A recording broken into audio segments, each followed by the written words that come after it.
বহু আছে লগত আৰু এইদৰে আমি যতীন দাৰ জন্মদিন উদযাপন কৰিছোঁ।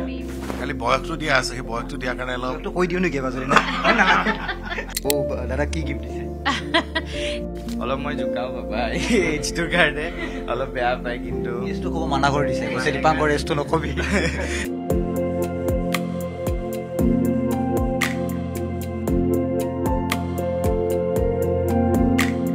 যতীন দাৰ জন্মদিন আৰু এই মুহূৰ্তত নিউজ 18 অসম নৰ্থ ইষ্টৰ আমি দল আহি উপস্থিত হৈছোঁ যতীন দাৰ ঘৰত আৰু একেলগে সপৰিয়ালে আজি এই মুহূৰ্তত নিজৰ জন্মদিন নিজৰ উপজা দিন উদযাপন কৰিছে আমাৰ সকলোৰে মৰমৰ আমাৰ জনপ্ৰিয় আমাৰ অভিনেতা যতীন বৰাই। কেক কাটক যতীন দা, বহু আছে লগত আৰু এইদৰে আমি যতীন দাৰ জন্মদিন উদযাপন কৰিছোঁ। Senior video' journalist Prabhas Singh আছে আৰু প্ৰভাস সিঙে দেখুৱাই আছে dear Jatin da happy birthday to U.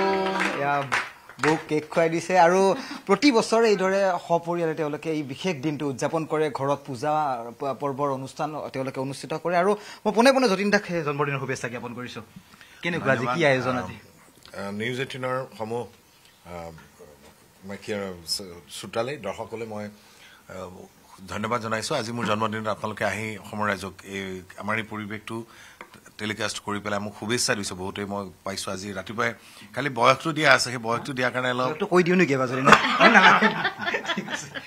বয়সটো নালাগে ক'বলৈ। কিন্তু এটা কথা, যতীন দাৰ যিমানেই বয়স বাঢ়ি নাযাওক কিয় আৰু সদায় আমাৰ বাবে সেই হিৰোৰ যিটো চৰিত্ৰ বা নায়কৰ যিটো চৰিত্ৰ সেয়া আমাৰ মনত সদায় থাকিব। যতীন দা কি আজিৰ দিনটো মই কি আৰু আমাৰ পৰিয়ালৰ কালি 12টা বজাতে বাৰ্থডে চেলিব্ৰেট কৰা হ'ল। আস্থা, গীত, মিমি, আমি সকলোৱে তেওঁলোকে কেক চেক আনিলে, কাটিলোঁ, মোৰ কোনোবা আহিলে আৰু ৰাতিপুৱা পূজা কৰিলোঁ। আমাৰ দেউ আছেই আৰু প্ৰথম কথা হৈছে এই দিনটোক যে মনত পেলাই দিয়ে মোক যে মই কিবা অলপ হ'লেও যে অসমৰ ৰাইজৰ কাৰণে বা চলচ্চিত্ৰ জগতৰ বা ভ্ৰাম্যমান থিয়েটাৰ জগত অলপ হ'লেও কিবা অলপ যে অৰিহণা যোগাব পাৰিছোঁ, তাৰ কাৰণে যে অসমবাসীক যে জন্মদিনটোৰ কথা, এইটো প্ৰত্যেকৰ জন্মদিন উদযাপন কৰা হয় আৰু মোৰ জন্মদিনটো বিশেষকৈ স্পেচিয়েল। সকলো আহে, নিজৰ নিজৰ মানুহ, পৰিয়ালৰ মানুহখিনি আহে। যাক কেতিয়াবা খঙো কৰিছিলোঁ, সেই মানুহে যদি ফোন কৰে সেই মানুহজনৰ প্ৰতি মোৰ এটা মৰম ভাৱ বা শ্ৰদ্ধাটো জাগে, আগৰ নিচিনা কিছুমান পৰিৱেশ আহি পৰে।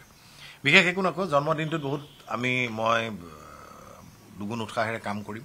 বয়সটো ছেকেণ্ডেৰী, খালি মনটো আছে বহুত ভাল ভাল কাম কৰা। এতিয়া অসমৰ ৰাইজে আশীৰ্বাদ কৰিব যাতে বছৰত কি কৰিব সুধিম। প্ৰথমে মই কৈছোঁ নৱনীতা বৌক সুধিছোঁ, বৌ দাদা কি গিফ্ট দিছে?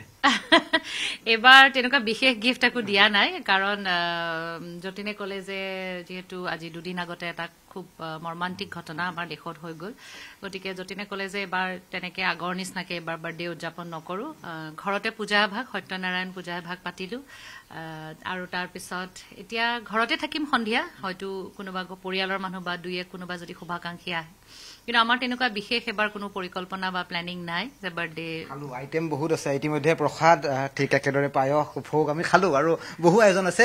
আস্থা আছে, আস্থা কেনেকুৱা আজি দেউতাৰ জন্মদিন, কিদৰে দিনটো পাইছা, ওচৰত পাইছা আজি কিদৰে? মই লাষ্ট ইয়েৰ নাছিলোঁ পাপাৰ বাৰ্থডেত, খুব বেয়া লাগিছিল। আজি এইবাৰ কিবাকে পালোঁ পাপাৰ বাৰ্থডে আৰু খুব ভাল লাগিছে। নাজানো কিয় মই পাপাক এটাই আশা কৰোঁ যে সদায় হাঁহি থাকক, সদায় ভাল পোৱা কামটো আগবাঢ়ি নিয়ক আৰু যাতে জীৱনত যিয়ে বিপদ নাহক কিয় পাপাই মনত ৰাখক যে মই গীত আৰু মা সদায় পাপাৰ লগত আছোঁ আৰু সদায় গীত ক'ত গীত আহা। কেনেকুৱা আজি পাপাৰ জন্মদিন, কিবা দিছে নে গিফ্ট? নাই, এনেকৈ গিফ্ট দিয়া নাই, মৰমে দিছোঁ পাপাক আৰু এনেকৈ পাপাক মৰম কৰি থাকিম সদায়। আৰু অলপ মই জোকাও পাপা এইজটোৰ কাৰণে অলপ বেয়া পায়, কিন্তু এজটো ক'ব মানা কৰি দিছে, কৈছে দীপাংকৰ এজটো নকবি। কম এঘৰ পিনে কম, আপুনি শুভেচ্ছা জনাই আছে আৰু কৈছোঁ যে যতীন দাৰ জন্মদিন আপুনিও জনাওক শুভেচ্ছা, কমেণ্টত আপুনি আপোনাৰ মনৰ কথা প্ৰকাশ কৰিব পাৰে। যতীন দা পৰিকল্পনা কি? মই নৱনীতাই যিটো কথা ক'লে, প্ৰথমে যিটো আমাৰ কাশ্মীৰৰ যিটো এটা সন্ত্ৰাসবাদীয়ে যিটো এটা পৰিৱেশ সৃষ্টি কৰিলে, মই ভাবোঁ এইটো ঘৃণনীয় আৰু সেইকাৰণে এবাৰ ক'লে যে বাৰ্থডেটো এনেই জেনেৰেলি মোৰ আগৰ কিবা এটা হোটেল বা কোনোবা হেৰিয়াত যাওঁ আমি সকলো, কিন্তু এইবাৰ অলপ থুলমূলকৈ কৰি থৈ দিছোঁ আৰু আপোনালোকৰ চেনেলৰ জৰিয়তে সমবেদনা জনাইছোঁ সেই পৰিয়ালবৰ্গলৈ। আৰু ইমানতে ষ্টপ হ'ব লাগে। এই মানে সন্ত্ৰাসবাদৰ এই কাৰবাৰবিলাক এতিয়া পৰিৱেশবিলাক ভাল হৈছে এতিয়া, সেইকাৰণে মই ভাবোঁ যিসকলে কামটো কৰিছে তেওঁলোকক কঠোৰতম কঠোৰ শাস্তি দিব লাগে, তেতিয়া অন্ততঃ আমি শান্তি পাম বুলি ভাবোঁ আৰু তেওঁলোকৰ পৰিয়ালৰ সকলোকে সমবেদনা জ্ঞাপন কৰিছোঁ। সেই দিনটো এটা পৰিকল্পনা কৰা হয় যতীন দা তথাপিতো আগন্তুক বছৰত ভ্ৰাম্যমান থাকিবই বা নতুন ছবিও আহি আছে আপোনাৰ কেনেকুৱা কামত ব্যস্ত হ'ব আৰু কি দৰ্শকে কি মই ভ্ৰাম্যমান 6টা বছৰ বিৰতিৰ পিছত গ'লো যথেষ্ট মানে মৰম পাইছোঁ ৰাইজৰ আশীৰ্বাদ পাইছোঁ এতিয়া মোৰ আহিবলগীয়া ছবি 2খনমান আছে তাৰপিছত এই ছবিখিনি কাম কৰোঁ সেই ছবিখিনি শেষ কৰোঁতে এবছৰ 1.5 বছৰমান লাগি যাব আৰু এখন ছবি আহিছে অগ্নিবাণ 29 নৱেম্বৰ মানত ৰিলিজ হ'ব এতিয়া শ্বুটিং কৰিম ককা দেউতা নাতি হাতী আৰু তেনেকুৱা কিছুমান কাম কৰিম আৰু মই এটাই ভাল লাগিছে যে পৰিৱেশটোৱে ছবিৰ পৰিৱেশ এতিয়া হৈছে ভাল ছবি হৈছে মই ভাল কাম অসমৰ ৰাইজক উপহাৰ দিম কেৱল আপোনালোকে আশীৰ্বাদ কৰক যাতে মই সুস্বাস্থ্য হৈ থাকিব পাৰোঁ যাতে কাম কৰা হেঁপাহটো যাতে থাকে যিমানে দৰ্শকৰ হাত চাপৰি পাইছোঁ ভ্ৰাম্যমান থিয়েটাৰ আৰু দুগুণ উৎসাহেৰে কাম কৰিবলৈ মন গ'ল আৰু ধন্যবাদ জনাইছোঁ বহুত ছাপোৰ্ট সদায় আছে কৈছোঁ আৰু এই বিশেষ যতীন দাৰ এই বিশেষ দিনটোত উপজা দিনটোত আমিও কিছু সময় ইয়াত অতিবাহিত কৰিছোঁ কিছু তেওঁলোকৰ মনৰ কথা আপোনালোকৰ সন্মুখত প্ৰকাশ কৰিছোঁ আৰু আপোনালোকে যে আহে প্ৰত্যেক বছৰে সেইটোৱে আচলতে এটা ডাঙৰ আশীৰ্বাদ আমাৰ কাৰণে কাৰণ আপোনালোকৰ জৰিয়তে অসমৰ দৰ্শকৰ পৰা অসমৰ ৰাইজৰ পৰা যিখিনি মৰম যিখিনি আশীৰ্বাদ পাইছোঁ তাৰ কাৰণে ভগৱানৰ ওচৰত সদায় কৃতজ্ঞ আৰু আশীৰ্বাদ কৰিব যাতে ভাল কাম আমি কৰি যাব পাৰোঁ ভাল চিনেমা বনাই যাব পাৰোঁ লগতে আচলতে যতীনে মই প্ৰথমে কৈছোঁ এই কথাখিনি যে তথাপিও কওঁ আকৌ এবাৰ যে আমি 2খন চিনেমাতে কাশ্মীৰ লাডাখত শ্বুটিং কৰিছিলোঁ গতিকে এতিয়া তাত যিটো পৰিস্থিতি আচলতে আমি পাৰ্চনেলিও বহুত মৰ্মাহত হৈছোঁ কাৰণ